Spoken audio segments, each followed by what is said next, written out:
Thank you, brother. Sister Brooke. Yes, I actually came up. Oh, hello, how are you? Hey, First of brother. all, how are you doing tonight? I'm doing Good, well. I'm doing good. well. I wasn't talking to you. I was talking to Oh, Tariq. shit.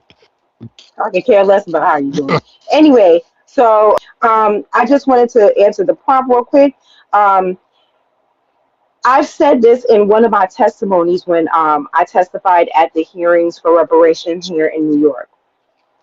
Everybody is running, boating, flying, jumping, skipping to get to America to be called Americans. Right now, we have how many thousands of 150,000 people, 300,000 people that are crying because their TPS status has just ended. And we are Americans. We have the right to celebrate the country which we built with our blood, sweat, and tears, to celebrate the country that is drenched in our blood. So when they sort of sit here and tell us what we can and cannot do in our country, how dare these foreigners that aren't from here have the nerve to tell us what we can celebrate and what we can't celebrate? Do we tell you what to celebrate your nation's independence or not to celebrate your nation's independence in this country? Y'all be having the nerve to sit there and wave your independence flags in another country, and you want to sit there and fix your mouth to tell us that we shouldn't celebrate the independence of our country, the one that we built while we're still in it. The unmitigated goal. We will celebrate whatever the hell we want, whenever the hell we feel like it, and you can't do shit about it. Mm, And I there land. you go. Brooke, Never said don't celebrate your country. Never said that. are you Well, eating the bush meat, bro? 250 and all the people who literally and figuratively built this country. Right now, we can exclusively share a new report from ABC News in a first of its kind collaboration with the 10 Million Names Project, an initiative dedicated to finding the names of the roughly 10 million people who were enslaved in pre and post-colonial America. We set out to find the living descendants of the enslaved people who built the White House. Over nearly 2 years, the talented team at American Ancestors combed through hundreds of records across several states to make this happen, and it's a reveal one family never expected. Every year, millions of people from around the world visit our nation's capital. But there's a hidden history here, especially on Pennsylvania Avenue. I wake up every morning in a house that was built by slaves. Mrs. Obama exposed a fact that's often overlooked, that enslaved people's unpaid labor helped build the White House. Her comment inspired an ambitious question that for America's 250th anniversary, we set out to answer. Could we find the living descendants of the enslaved people who built the White House, an endeavor that's never been accomplished before?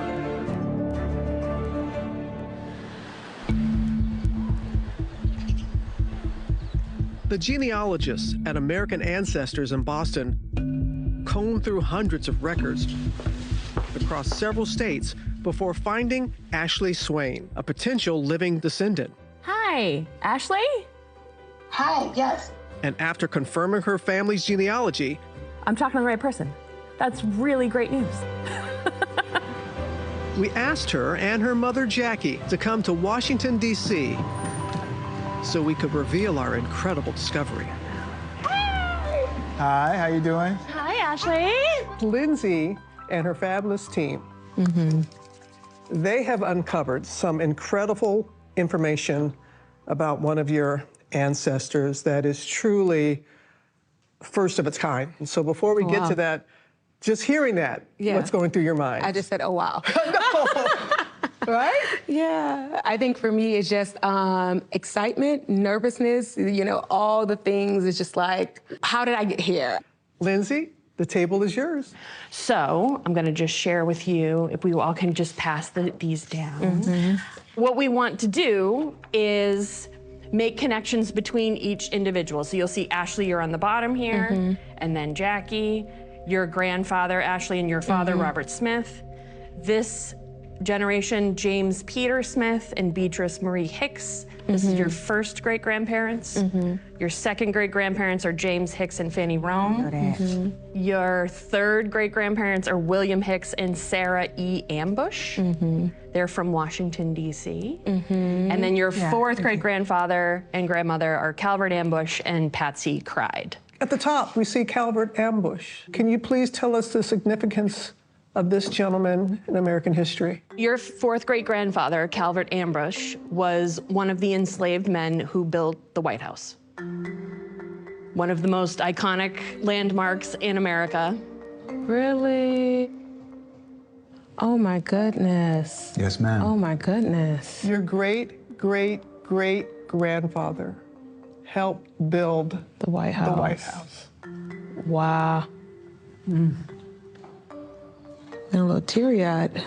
To know that you have an ancestor that goodness. has such a significant role in our country's history. Yes. Is this a first for a genealogical organization to be able to link a living descendant to an enslaved individual like this who worked in the White House?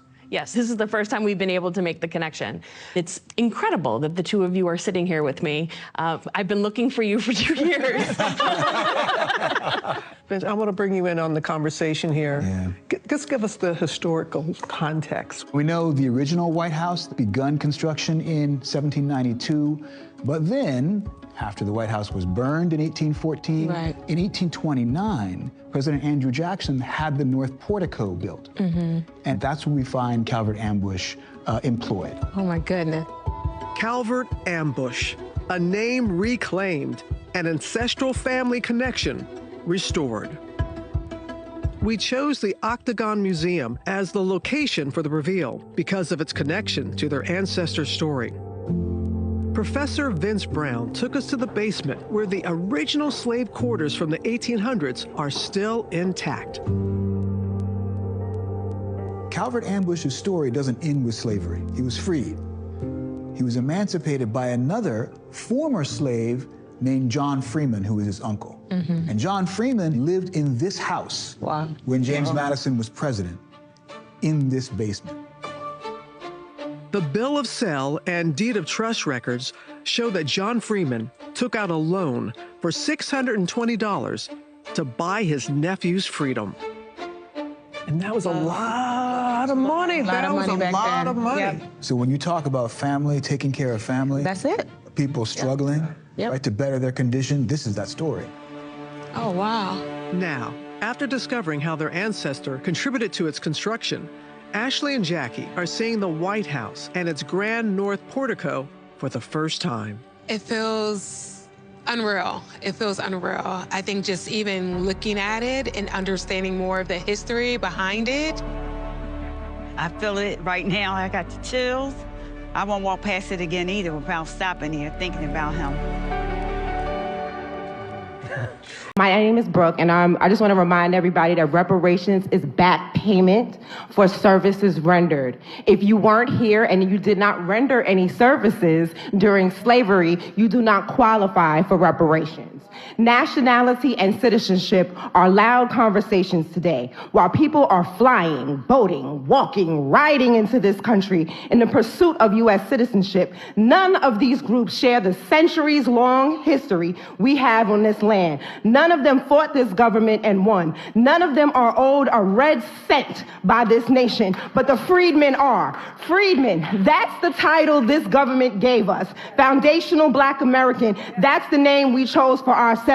We are Americans. How dare you fight for others to be called American, yet refuse to acknowledge who we are and call us by our name? We are foundational Black Americans. We were here before the U.S. was formed, before this was even a destination for immigration. We built this nation. This country wasn't a place that people longed to come to, not at first. Even Europeans didn't want to immigrate here willingly. Many were sent by force, prison or exile. That was the bargain. They were sent here because this land was not desirable, not until we turned molded into something that now the world fights to enter. Call us by our name. We are the freedmen. We are the foundational Black Americans. No disrespect.